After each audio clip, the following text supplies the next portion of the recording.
What's up? Time for a little new adventure. We're gonna be... Whoa, hold on. Let me explain you how I got here. So when I left Hans, I took a ferry to Lanzarote, went down Lanzarote and took another ferry to Coralejo. I stayed and surfed here for a week and met some awesome people in my hostel.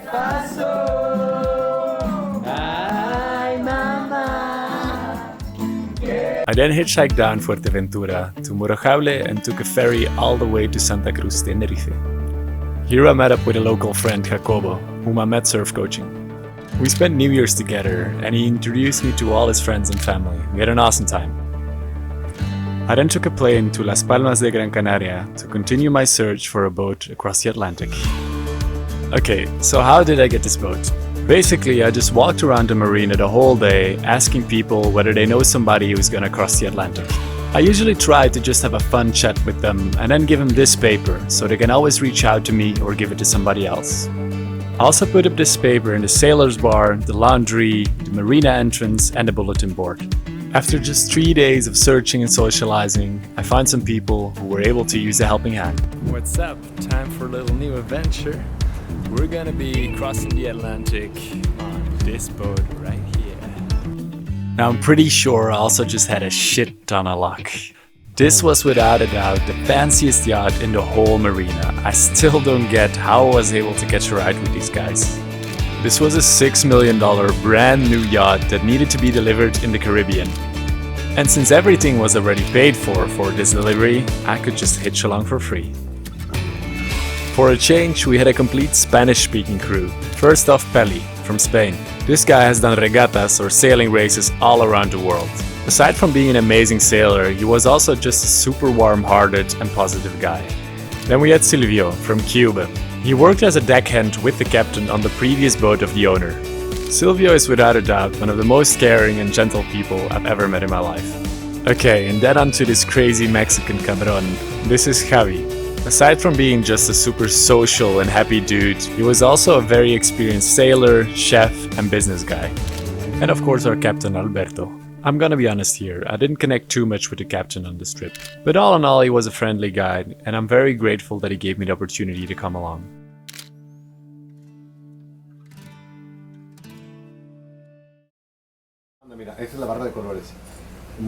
So after a couple of days of making our final preparations, we set off for Cape Verde. That would be our final stop before the Atlantic crossing.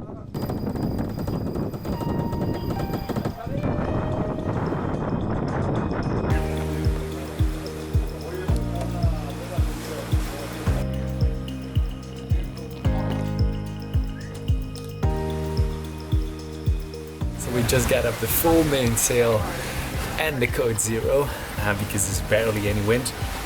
There's about only 9 knots of wind, but we're still doing 7 knots of speed, which is insane actually. And it's just, in general, a beautiful afternoon, as you can see. A little bit of sun, the code 0 sail, as there's golden light color. I really enjoyed that the whole trip was in Spanish. Speaking a different language just gave a whole new feeling to the adventure.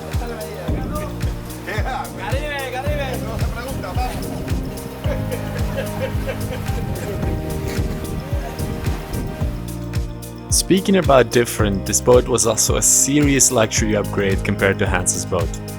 State-of-the-art sailing equipment, carbon fiber finishing, a fancy teak deck, even the sails were partially made from Kevlar.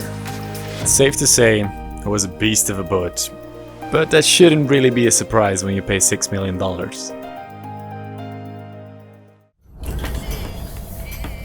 Good morning. This is my private cabin. Just had a nice sleep. I actually had the morning watch from 6 to 8, so we saw the sunrise, but then I wanted to rest a little bit more afterwards, of course, because I was up for 4 hours every night with the night watch. Here's a little drawer that I have where I can put some stuff like some earplugs. I can charge my phone, some water here, my wallet, some books, and this is the rest of my cabin. So I have also a view, 2 views actually, one towards the sky, one towards the sea, bathroom over there. This is the crew cabin. It's actually a bunk. Like should be another bed over here, but there's some stuff stored there. But for me, compared to the last boat, this is pure luxury. I also have this little reading light over here. It has two options, just a bright one, but also a red, I don't know if you can see this, a red reading option.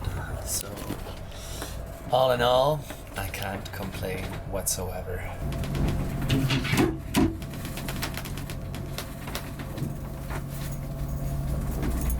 So here I got some stuff as well, my camera, my drone, just a little couple of sweaters, my laptop, some gloves, all close to this nice ocean view. Here my bed, and then we go straight into the kitchen. Alright, let's have some nice breakfast. Again, with an ocean view.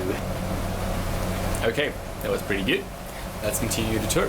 So, basically, we got the kitchen, you go up here, and then we arrive on the back deck. Basically, here's the tender. So this is the front deck. As you can see, we got two trampolines over there. We got a lot of dolphins lately these days. We'll probably see some today. And they always jump down here. You can go and lay down on a trampoline and just enjoy the view. There's heaps of sail up if you have a look. This is awesome. We've got and the Code Zero, and the Genoa, and the mainsail. Pretty insane. We can also go in here into the lounge. So basically, as you can see, everything is still packed up over here with blue tape, with bubble wrap, just to protect everything, because this is delivery, as I said before. And here we have one of the navigation stations. Here we can select what we want to see. We have a radar, we have a sail seer, we have graphs of the past wind. We've got other instruments to give us more data about wind, distance, time to our destination. We can do heaps of stuff. We can even combine these maps and overviews. Basically in the saloon as well, this leads back to my room. This goes to the captain's room. Then we have the main cabin, which is over here. Javi sleeps there. There's two more cabins up front. In that cabin, Belly and Sylvia are sleeping. There's another cabin with another bathroom. So, going out of the saloon, get back onto the back deck, and then we can actually go up to go to the upper deck, where we can also have a good overview of what's happening and have another two navigation stations. Hola, hola! It took us more or less 7 days to sail to Cape Verde.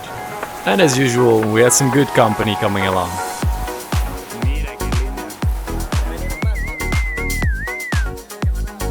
We also had a really nice vibe between all crew members. Cojonudo, aquí estamos con Sunset Watch. El Dream Team. El Dream Team in Sunset Watch. We also had some fun with a drone that Kevi bought that actually could land in the water. It almost ran out of battery though, and we weren't able to catch it.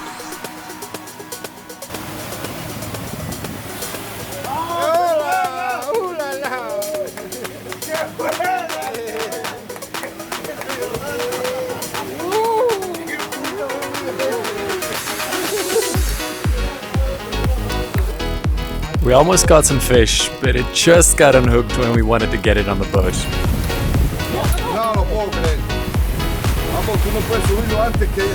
But we still had plenty of good food and good times.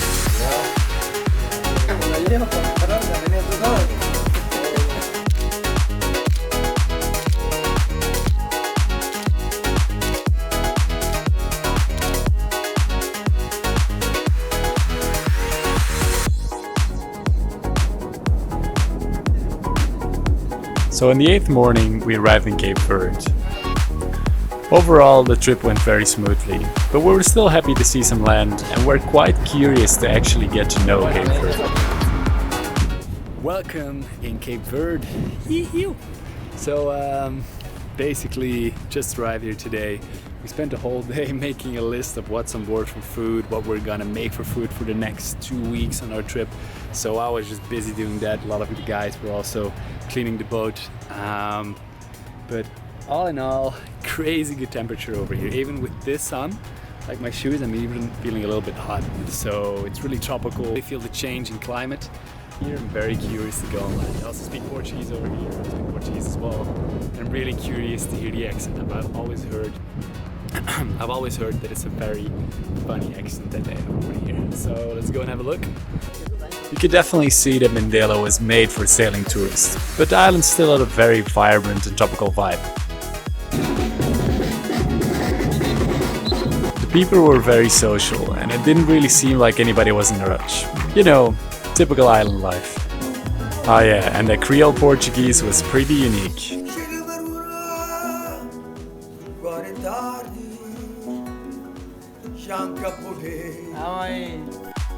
I really enjoyed soaking up a bit of new culture for a couple of days, but it was time for the final leg of my adventure. What up? We had our last day of preparations today, and we're actually already leaving tomorrow, just fueled up. I got some extra fuel tanks as well because we won't be having a lot of wind, so we might motor a couple of days as well.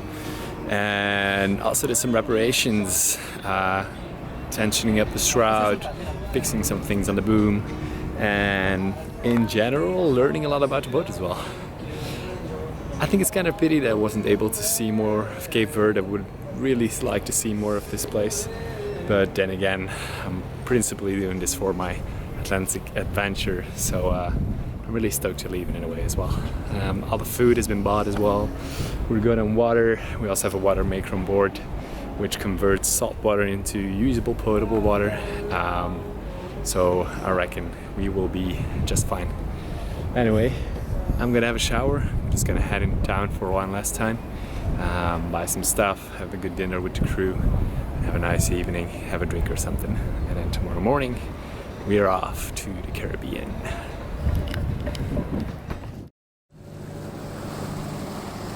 Vamos, Silvio!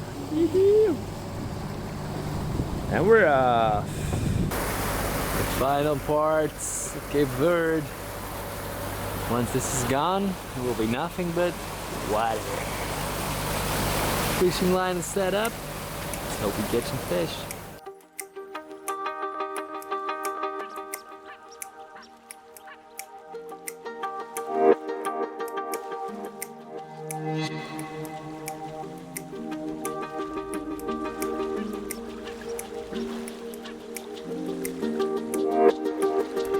Okay, so the crossing.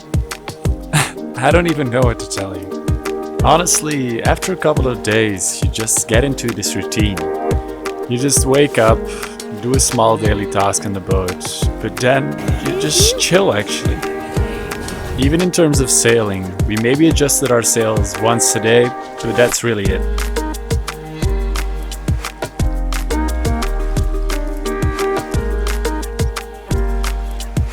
So, am I saying that this was a boring trip? No, not at all. We had plenty of fun with some good conversations, reading books, cooking some delicious food, and fishing of course. And man, did we fish!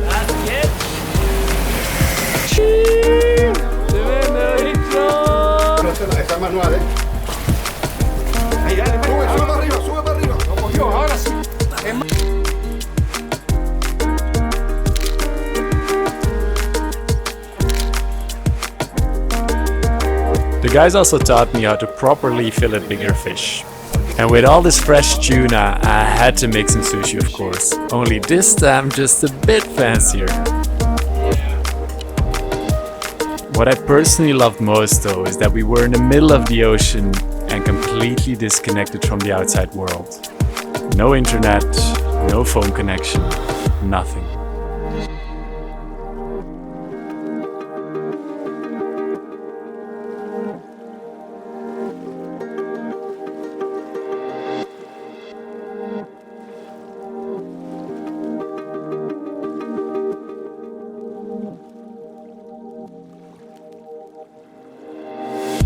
Overall, the trip went very smooth, and as always, we were in good company.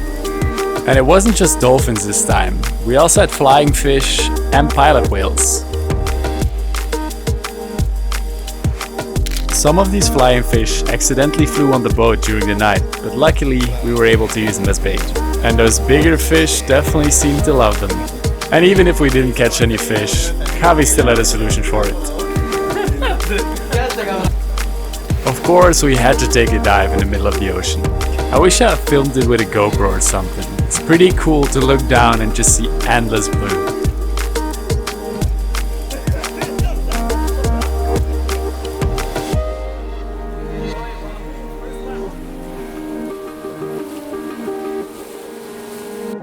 I find it hard to capture this full 15 days in just a short video.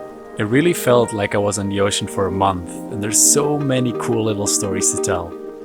But I hope I was able to at least give you a little taste of what it was like. Oye, qué clase de luna tiene ahí atrás, ¿eh? Qué clase de luna, mira nada más.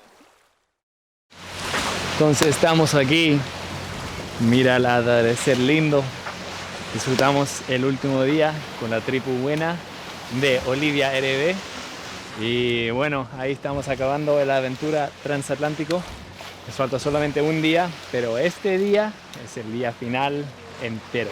Entonces puede ser que este atardecer es el último atardecer que vamos a ver con un 360 de solamente agua, mar Atlántico. Ahí estamos.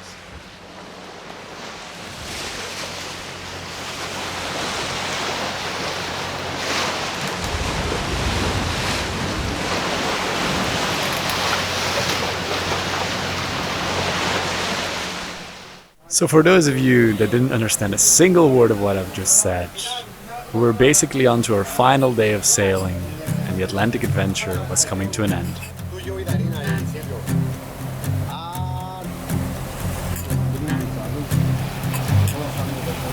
Por nuestros días de amargura, de soledad, de tristeza, de felicidad,